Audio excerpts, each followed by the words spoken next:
Modelado físico.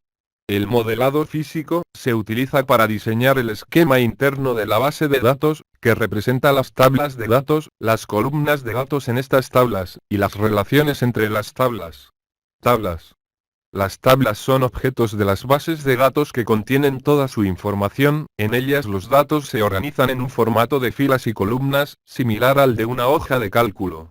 Cada fila representa un registro y cada columna un campo dentro del registro. Cada columna enumera un atributo de la entidad en cuestión, por ejemplo, nombre, código, precio, o fecha de nacimiento. Estas tablas contienen llaves primarias para hacer referencia y llaves foráneas o externas en otras tablas. Cada fila incluye datos sobre una instancia específica de la entidad en cuestión, por ejemplo, un producto específico. Entidad. Son los objetos que se representan en la base de datos, de los cuales queremos almacenar información en forma de tablas. Estas tienen atributos, es decir, propiedades y características, y las entidades se relacionan entre ellas. Modelado de datos, es la manera de explorar la distribución de los datos. Los modelos facilitan la comunicación entre el diseño de base de datos y los usuarios finales. Los modelos son fáciles de utilizar y cambiar, ya que son solo una imagen muy simplificada del sistema de información que se desea desarrollar. Es la forma de estructurar y organizar los datos para que la base de datos se pueda utilizar fácilmente. El modelo representa los tipos de relaciones entre esas tablas, incluidas las relaciones uno a uno, uno a muchos y muchos a muchos. El modelado de datos está relacionado con la apariencia de los datos. Lookup. Son las tablas que contienen los datos maestros de consulta, generalmente conformadas por un identificador y una columna por cada atributo. Relación.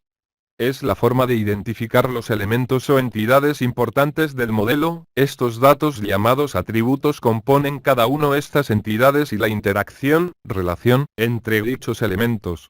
Tabla de hechos. Son tablas que almacenan observaciones o eventos, es decir, lo que sucede, por ejemplo, los pedidos de una empresa, el inventario, temperatura. Una tabla de hechos contienen columnas claves relacionadas con las tablas de dimensiones y columnas de medidas numéricas. Las columnas claves determinan la dimensionalidad de la tabla de hechos. Tabla de hechos base. Son las tablas de hechos en sí. Tabla de hechos agregadas. Son un resumen de la tabla de hechos base.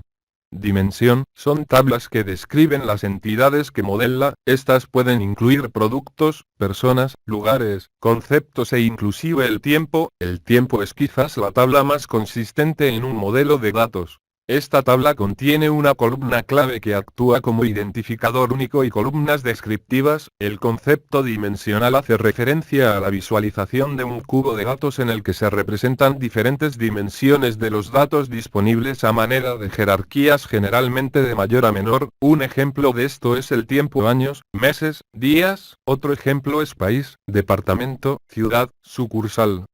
De esta manera se pueden agrupar los datos en diferentes dimensiones de la misma categoría, en este caso tiempo y demografía. Atributo.